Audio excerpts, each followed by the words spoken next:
Hi, everyone. Happy Friday. Thanks so much for joining the Insights Tech Showcase today. Before I hand it over, just a reminder to leave any questions you have in that Q&A box, and we'll get to as many of those as we can at the end of the session. And the chat box, feel free to, shout out, say hello, let us know where you're tuning in from. But I will go ahead and hand it over to Steve and Vignesh. Thanks, guys. All right, thank you, Kara. I'm Steve Snell, and we'll introduce ourselves in just a minute, but just to make sure everyone's in the right place, we're talking about data that are too good to be true, and some techniques and methods, and obviously some tech today, since this is the tech showcase, on how to detect and fight fraud in this modern research environment. So by way of introduction, I'm Steve Snell. I'm the head of research at Rep Data. And I am a survey methodologist by training and have run survey consultancies and centers of excellence for the last several years. I'm joined today by Vignesh Krishnan, who is our Chief Technology Officer at Rep Data. He's also the founder of Research Defender, which is the fraud tech solution that we'll be talking about today. So just a little bit to get started, we're going to start with some big picture definitions and move down into some more refined, more detailed things. But everyone is rightfully worried right now about data quality. And we want to make sure that we have high quality data. And that is a real concern. It's been a concern forever. We always have inattentive respondents, people who don't give us their full attention, who speed through a survey because they want to get an incentive. But for the last 10 years, at least, we've been talking increasingly about fraud. And by that, we mean bad actors, bots, people who misrepresent who they are or where they are in order to take your survey, maybe lots of times, and get that incentive. And so bad data, generally speaking, is some function of fraud and inattention. And, we know how to handle inattention.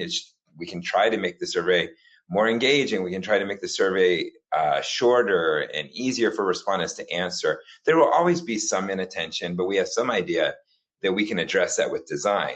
Fraud, on the other hand, is tricky. It's tech-enabled at this point, so we need tech tools, essentially good tech to fight the bad tech. And what we will say again and again is that not all bad data is fraud, but actually all fraud is bad data. And there is good looking fraud, but it's still bad data if people are lying about who they are, where they are, if they're writing a script to take your survey, even if it looks convincingly good.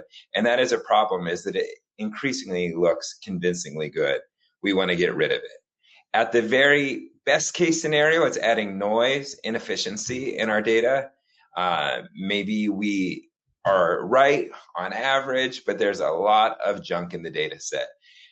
Much more likely scenario is that fraud is adding bias to our data set, that we are being pulled off of the truth benchmark because fraudulent respondents, people lying about who they are, where they are giving systematically different answers than the qualified respondents. So that's really what we're talking about today. Yes, thank you, Steve. I'll go ahead and start off with some definitions. Like Steve mentioned, we're talking about fraud here, and fraud effectively means you're trying to hide something or change something away from the truth, and there are many ways to do that.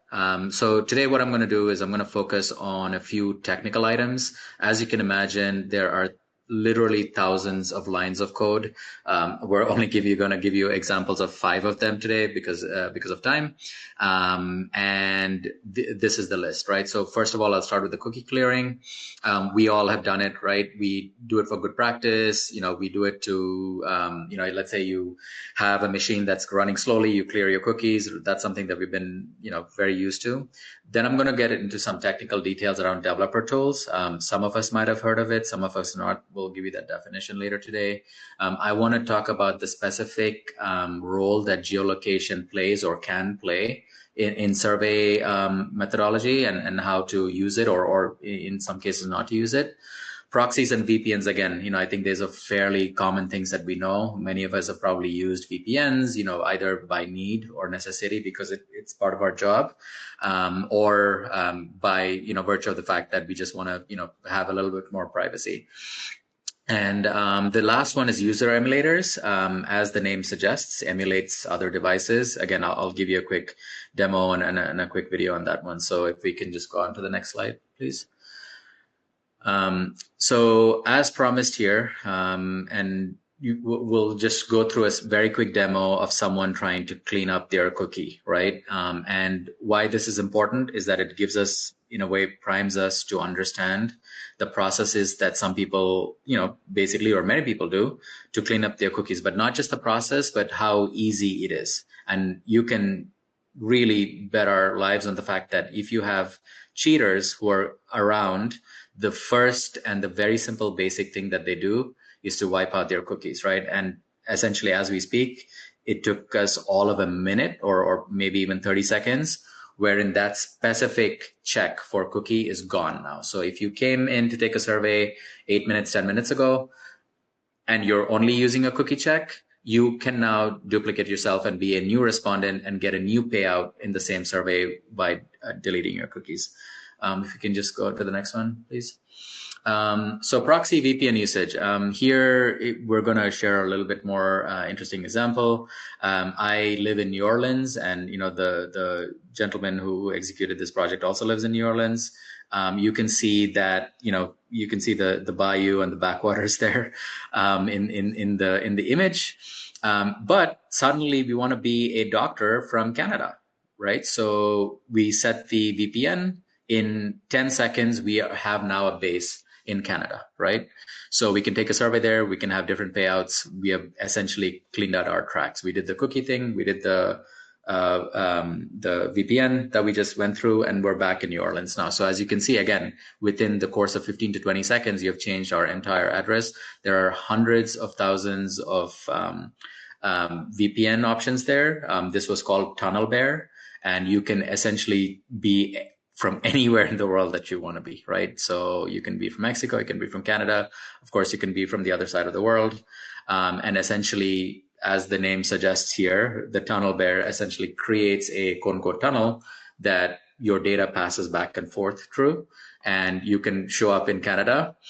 There is a Canadian bear, and then apparently there is a Louisiana bear too. So you can basically be from where you want. So I think that's the general aspect of the VPN proxy. Again, I don't think that anything shocks you, but maybe the speed at which we can or one can do it and the automation may be a surprise. And I can assure you it's a very basic check that is done.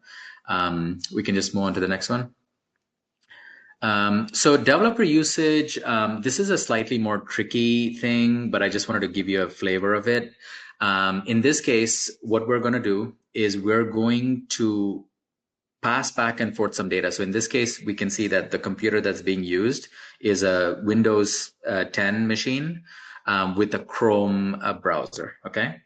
And what we're going to show you is what happens when the data goes back and forth. So anytime you interact with any survey platform, I'm sure you have your own favorite survey platforms, you have your own favorite, sample companies and so on and so forth.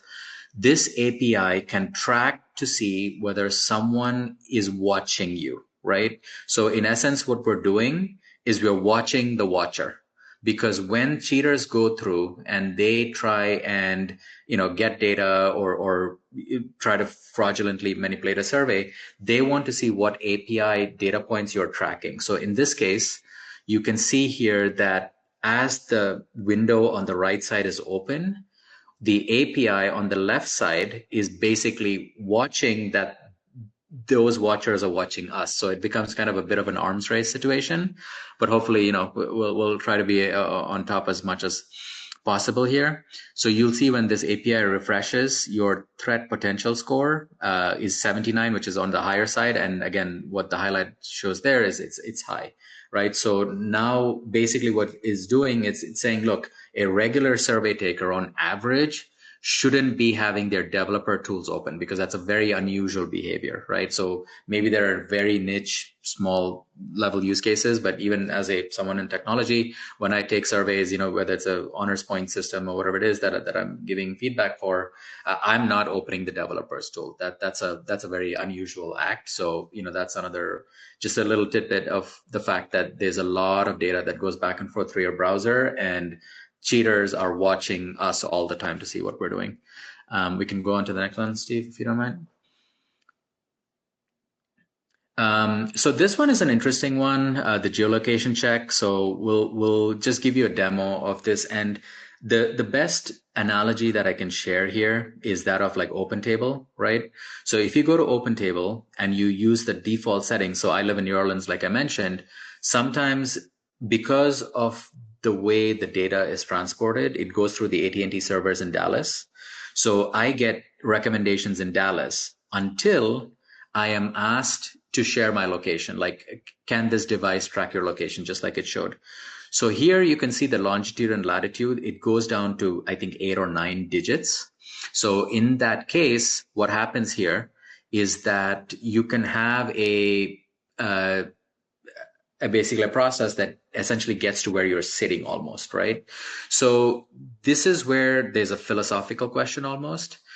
When you have more privacy, the less the interacting company knows about you, right? And when you have more privacy, the more the company, or rather less privacy, the more company knows about you. So it's almost a philosophical discussion to be had here. And it is no coincidence that since 2015, 2016, fraud has been becoming more and more hard to deal with and more prevalent, because users through the devices rightfully have had more privacy. So there's a balance here. Just as a fun fact, when you ask someone whether or not they'd be willing to share their exact location, 45% of the people say no, right? So if you try to do this, you have to understand that the cost will be a loss of potentially up to 45% of feasibility. But the good news is the remaining 55% is pristine, clear, good respondents, because they have nothing to hide. You essentially very clearly know where they are, assuming you have obviously a proper, privacy respected process. So that's what this particular change was trying to portray. Can we go ahead? And the last bit here, like I said, there's only 5 examples. I can promise you there's thousands of lines of code that track all of these things. The last example here, I want to show you how the device can be changed fairly easily. So again, the default here is it's a Windows device, and the Chrome is the browser, as you can see. But in the course of, again, let's say 30 to 45 seconds, we are going to change the device that is being quote unquote used. And the problem with this is that many tools, fingerprinting tools, and sample companies, whether it's a survey programming companies as well, device management is one of the tools to underlie your digital fingerprint that protects you from being duplicated and fraudulent. But if you have someone who's sophisticated, they will step by step, as is going to be shown here, convert their machine from a Windows machine into a Mac OS, and you'll see that happening right there, right? So 8 seconds ago, 10 seconds ago, we had a Windows machine, and now you have a Mac OS, right? So now that being said, no system is perfect. Our goal is to track these things. So while we may not be able to tell what the individual's intent is, we still want to block such activity. And I would say that the hardest thing about fraud, which may be the unsolvable problem, is understanding a human's intent. They may have good intent in changing their browser. They may have good intent in using a VPN and so on and so forth. But at some point, we need to draw a line and say, hey, this is the level or the line, technological line, that which we think if the person crosses, they have bad intent. So there is a bit of again, philosophical discussion to be had there. I think we can move on. Thank you. And then I want to put out some other honorable, or more specifically dishonorable mentions. Lots of other forms of cheating. Ghost completes is unfortunately a prevalent topic. As the name suggests, it basically has a complete which really didn't exist, because some person, cheater likely, went ahead and communicated with the supplier that, hey, I went to this survey platform, I took a 20-minute survey, give me my money now. Whereas in reality, they did not, right? So that's what the definition is. And, we have other tools to fight that. I'm not going to go through all the details. If any of you on the webinar here have time, please go ahead and just Google chameleon. As the name suggests, it allows you to change your, online persona. And that's a piece that, we want to fight against. And then the last thing I'll add here on this particular side is, testing tools tend to be very useful to cheaters, because when I used to be in QA, I used to use, one testing tool to see if the browser was working in different machines. And that same technology can be used by cheaters to recreate their existence, essentially. So there's a lot of, again, dishonorable mentions out there. And then I think we're close to the end here for this part of the segment, Steve. Yeah, and then, the last thing I want to just leave you with is just images. Like, whether we like it or not, as we speak, yesterday night, tonight, tomorrow, during the weekend, when we are with our families and we're spending time with friends and so on and so forth, there are people actively cheating us, right? They're not going to go away. And I promise you, like, they work harder than we do, right? Because we have a life, we need to sleep at night, whereas this is a 24-hour operation. And then you can see click farms, you can see machines plugged up. There are automated servers that are taking, surveys over and over again. I would say that the problem is probably more prevalent in ad tech. As much as there's fraud in our industry, it's probably worse in ad tech, because all you have to do is create a script to replay an ad all the time. But I can assure you that many of these automated scripts, they find their way into our industry as well. So I think that's kind of what I wanted to share today from a technical perspective. And then, as far as Defender goes, as you can imagine, we know that these threats exist. So we try to fight that on all of these cases. Again, there are 5 or 6 examples here. We look at the threat levels via API for some of the stuff that we mentioned. If you were seeing some of the API scores before, they were changing from a low score to a high score as those individuals were adding more such fraudulent, measures.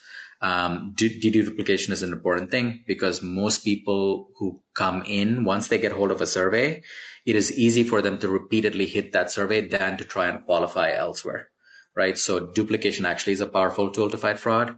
As far as the third bullet point goes, what I would also say is most of the fraud that comes into market research comes from outside.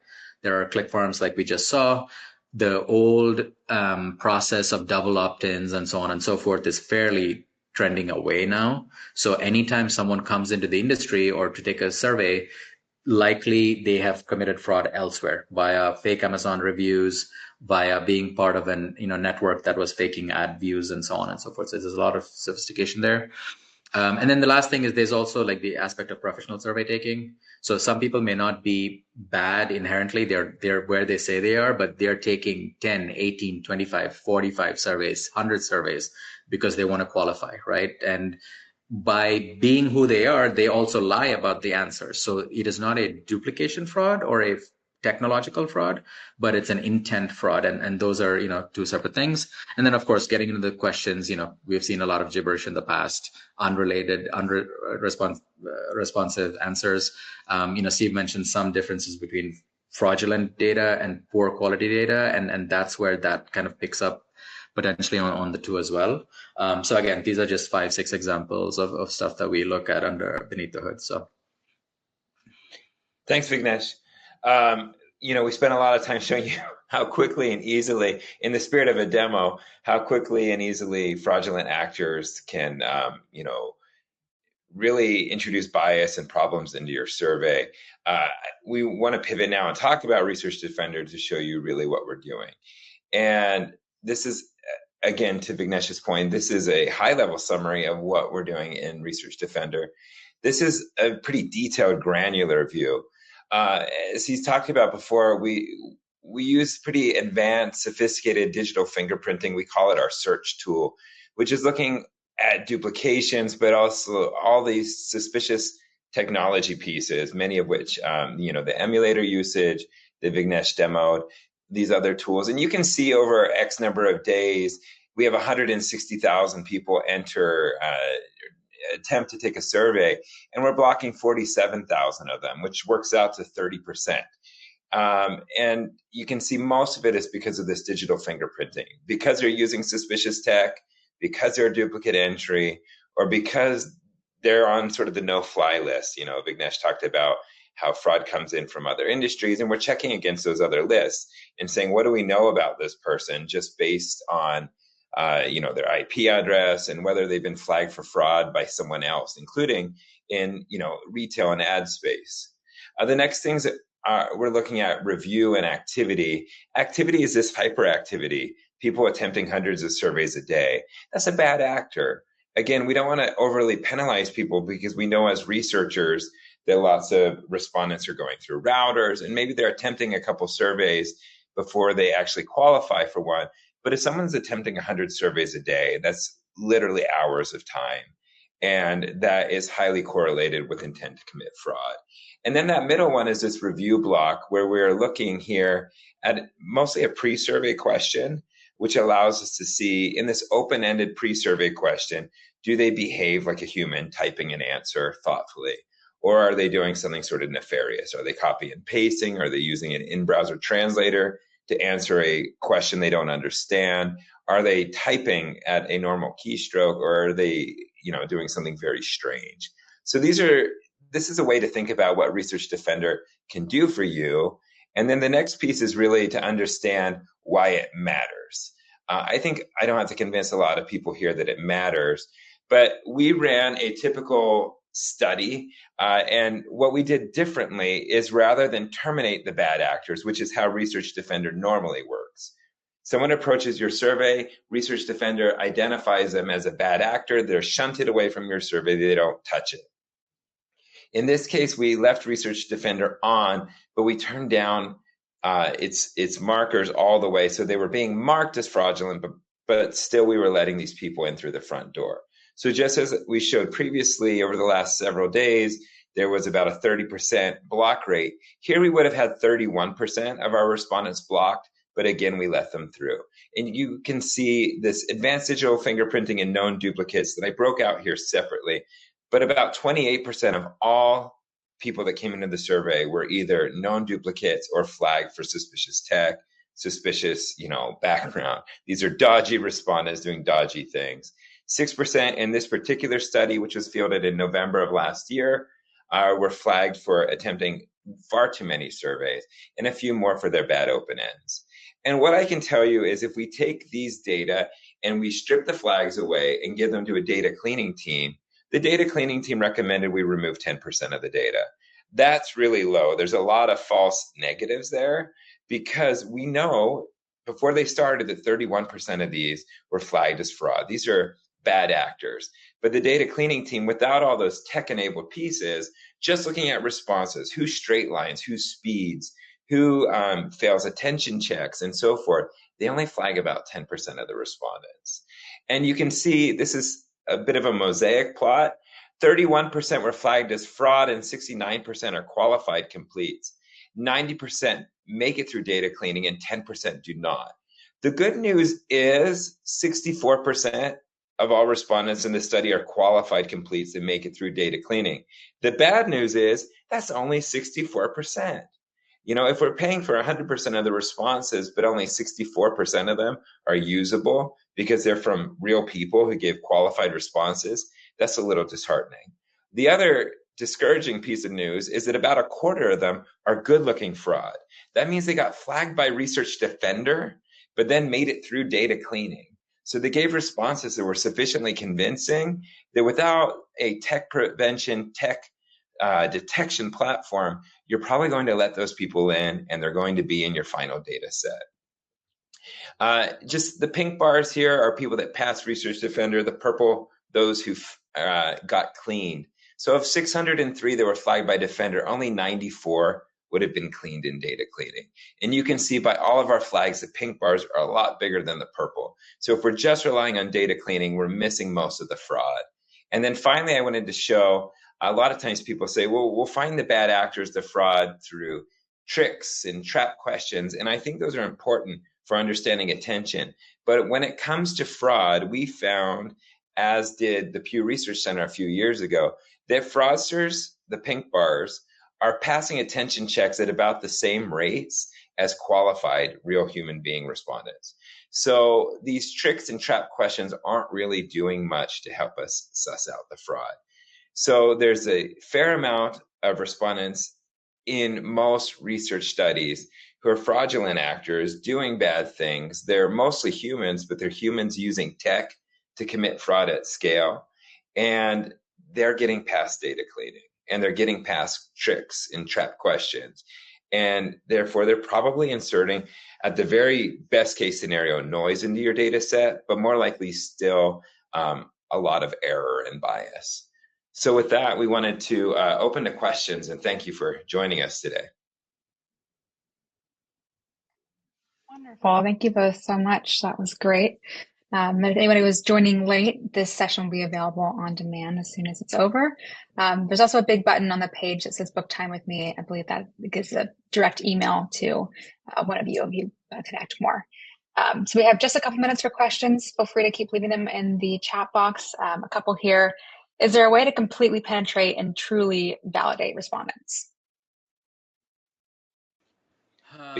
Yeah, I can take that one. So look, I think we have to consider the cost and the benefit and the industry that we're in. So for example, I'm not sure how well this example may go, but it's the difference between a rapid test and a PCR test, right? So a rapid test, you could do it at home, and we all went through that 2-3 years ago, and probably don't want to go through that again. Versus you can go and sit in an office and have the little swab sent up your nose, and you get a much deeper test, right? Like with a 15-minute check. So it is possible. So the short answer to that question is, if you want to truly, quote unquote, eliminate fraud, you can do it, but there is a cost, and there's a cost in terms of money, but there's also a cost in terms of lost feasibility and length and all of these things, right? So for example, we can validate each other via video. We can validate each other by the geolocation check and so on and so forth. But each speed bump that you add is going to add a X% loss in your traffic. And that's a tolerance that you have to communicate with your client on. So. Yeah, wonderful. Thank you. A couple questions in the Q&A box here. Question from Adrian. Have you ever analyzed the relation between the number of survey attempts and the failure rate at post-survey checks, as in attention checks, coherence checks, gibberish, etc.? Yeah, we have, and Steve, feel free to jump in as well. So as some of you may know the history. So Defender was an independent company, and then until October, and then in October we merged. So both before the acquisition and then after the acquisition, we have done studies that showed that there is a high correlation. Now, I will say that there's a key here, which is that ultimately we have to understand that there is a gray area, which is there is no doubt, zero doubt, that someone who takes, let's say, 100 surveys a day is going to objectively give you poorer answers than someone who's on average taking a few surveys a day, right? But the question is, where on that scale, is it 35 on that scale where things tip? Is it 65 where things tip? And again, that's a subjective answer. Like, it depends versus B2B versus B2C and all of those things. So the short answer to the question is, we have analyzed, and we've definitely seen a very high correlation of rejection between active survey takers or overactive and versus not. But the scale is a little bit subjective, right? Like, where does the line drawn? That's a little bit of a more of an art, let's say, and depends on subjective factors like length and all of those things. So. And I would add to that just that the distribution of survey taking has this very long right tail, right? So most people are taking maybe, or attempting is what we're measuring, attempting fewer than 10 surveys a day, certainly fewer than 20 surveys a day. But then you start to see it trickle off, and there's very reasonably few that are attempting 40, 50, 60, and incredibly few, but probably 2%, 3% in a lot of our studies where we see people trying to enter our survey where they've attempted 100 surveys a day. And that, for most of our clients, is a pretty hard no. Like, we just don't want them.